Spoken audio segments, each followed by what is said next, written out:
Welcome to Weekly Digest, where we highlight the works of ministers of government as they push the administration's development agenda. Another 424 Guyanese have received scholarships from the Ministry of Public Service to complete their tertiary education. Minister of Public Service Sonia Parag explained that the program aims to empower Guyanese with the necessary skills and qualifications to excel in their chosen fields. The areas that we have advertised for scholarships have been selected by the ministry based on an unofficial needs assessment that was done with the various ministries and agencies in the public service to identify areas within which they want to build on their human resource capacity.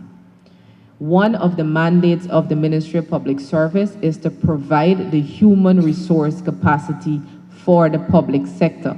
Minister Parag has firmly denounced Venezuela's persistent and baseless territorial claims, emphasizing the potential for these claims to undermine the foundations of democracy, diplomacy, and harmonious relations within the region. The minister was at the time addressing a public awareness conference on the Guyana-Venezuela border controversy at the Artichon Conference Center on Tuesday. An act like that puts the entire world in limbo. It puts the entire world in a state of confusion, or it has the potential to do that. Why? Because any country in any part of the world can decide that they're going to wake up tomorrow and they're going to say, a piece of your land belongs to me. And I don't have to adhere to what court order or decision from a tribunal was made. Minister of Health Dr. Frank Anthony on Monday stressed that now is not the time for Guyanese to hide their patriotism. Minister Anthony made the call in the boardroom of the ministry secretariat on Brickdam when he delivered the feature address at the organization's National Awareness Session, which was aimed at enlightening healthcare workers on the border controversy. So we as Guyanese, this is our country, this is our territory. Each one of us, we have to make sure that we defend this territory. And one way of doing that is to be very clear about the history.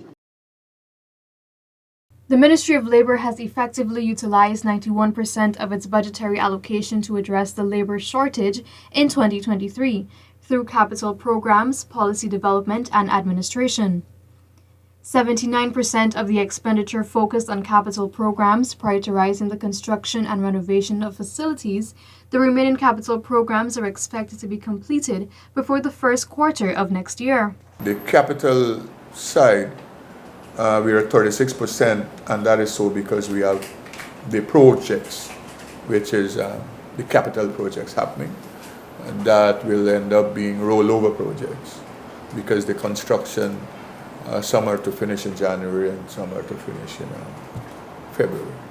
Minister of Labor Joseph Hamilton said the government of Guyana is clear where the boundary of Guyana starts and culminates in relation to the Essequibo region. He articulated that the conversation about the controversy with Venezuela must be projected in a unified and purposeful way.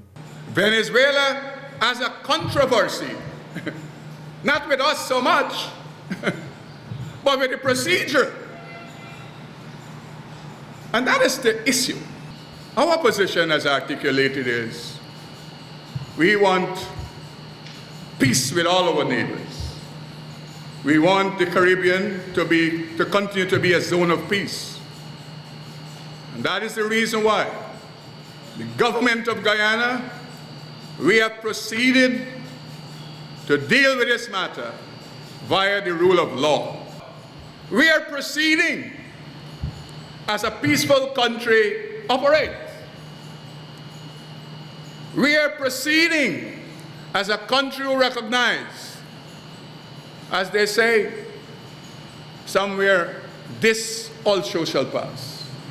Over 30 business representatives from Region 9 participated in the Ministry of Labor seminar on working conditions, occupational safety and health (OSH), regulations, technical and vocational education and training (TVET), opportunities, employment, and exchange services.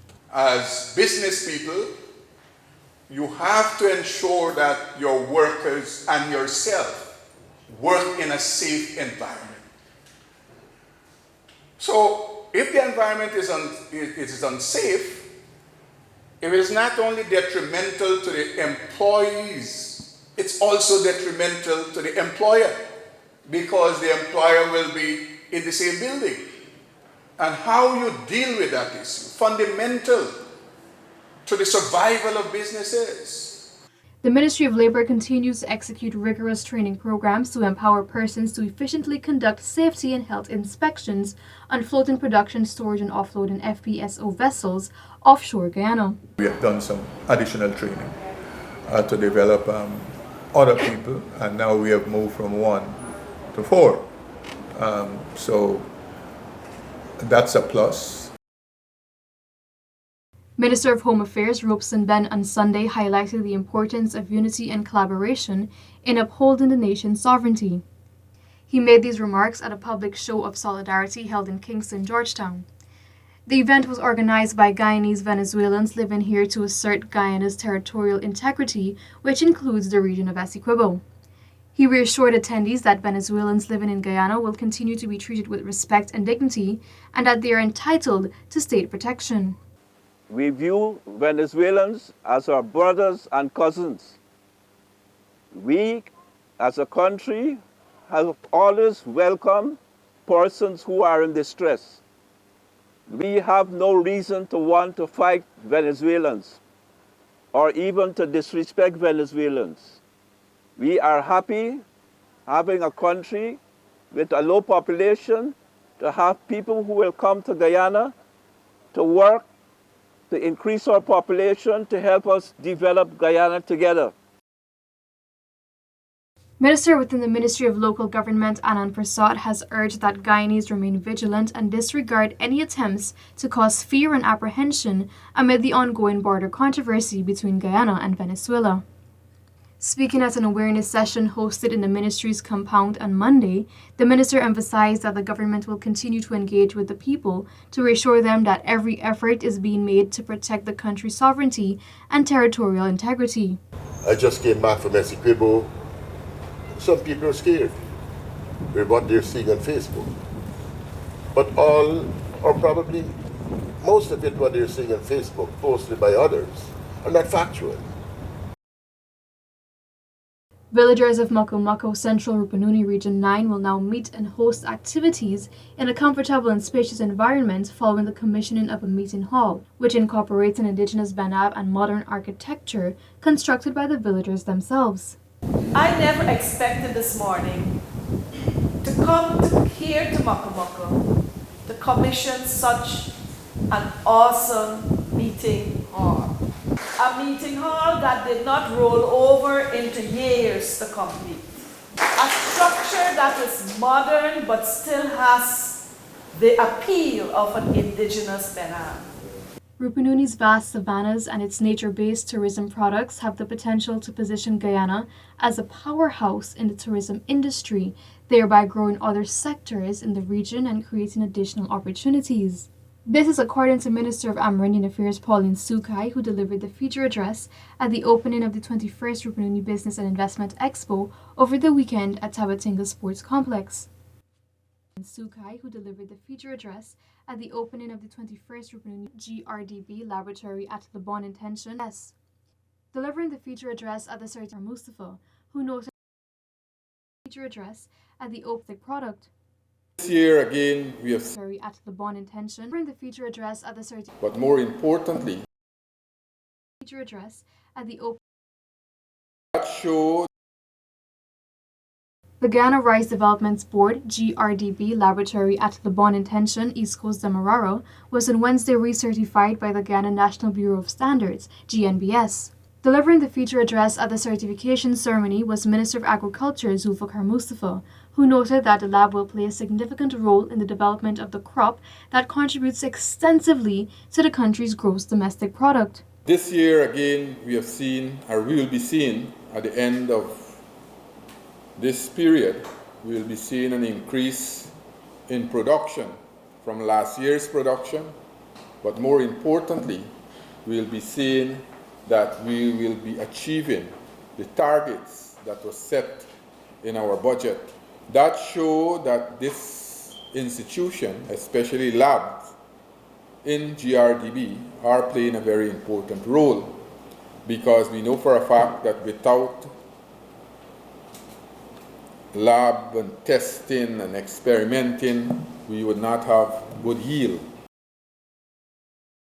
Senior Finance Minister Dr. Ashni Singh has denounced Venezuela's threat to Guyana's sovereignty and territorial integrity, deeming it as an act of provocation. It has long been established that Guyana comprises Essequibo, Demerara, and Berbice. That has long been established. We have an extremely strong case before the ICJ, and we have every basis and reason to expect a favorable outcome. We reject completely this latest act of provocation by Venezuela. We reject it fulsomely, and we stand in firm solidarity in defense of our country. Minister of Public Works Bishop Juan Edgell has underscored that aviation safety is being assured through training, monitoring, and proper management. He was speaking during the National Aviation Safety Seminar hosted at the Pegasus Hotel on Monday. With all the growth and experience of Guyana, safety remains our #1 priority. As Guyana continues to experience unprecedented growth, Minister within the Ministry of Public Works, Deodat Indar, has emphasized the increasing demand for human resources across various local sectors, given the surge in economic development. Because if you're going to build a country, you have to literally construct it from end to end. And as you construct it, you need the machinery. You need the materials, you need the manpower, and you need the money. You provide the machinery. So you're 1/4 of the mix of the resources that is needed to build out any country. A mobile multipurpose shelter valued US $1.1 million was on Thursday handed over to the Civil Defense Commission CDC to run emergency operations and care for patients affected by potential disasters. The facility was presented through the United States Southern Command's Humanitarian Assistance Program in collaboration with Deployed Logics, a rapid deployment product manufacturer. Prime Minister Brigadier Retired Mark Phillips said the facility will enhance CDC's disaster preparedness and response capacity. I envisage the Civil Defense Commission working with the Ministry of Health, utilizing this facility to bring humanitarian assistance, especially to those far-flung areas of Guyana. We can deploy this facility in areas that don't have hospitals for a period of time, and then we can treat a number of people. In his address to 1,796 newly trained teachers, Prime Minister Brigadier Retired Mark Phillips underscored the government's unwavering commitment to fostering a dedicated, qualified, and passionate cadre of educators. Your choice to enter this noble profession is a testament to your belief in the power of education to transform lives. In a country where education is a top priority, your role as teachers is crucial to shaping the future of our nation. Minister of Housing and Water Colin Crowell on Thursday inspected infrastructure projects and new housing developments in Region 3. He explained that approximately 5,000 residential house lots were allocated in these housing schemes, and individuals will begin accessing their land shortly. All persons in Dikendron can be shown their lot, or they can have access to their lot. In terms of Metamirzorg, we are working with February to be able to start showing persons their lots and to be able to complete in March, and similarly for Sturtville East and West to start in February to be completed by March. So for Sturtville and Metamirzorg, by the end of the first quarter, persons can be able to be shown their lot as well to be able to access their lot. This brings us to the end of this edition of Weekly Digest. For these and other government-related stories, do log on to our website at dpi.gov.gy and our social media platforms as well. Goodbye.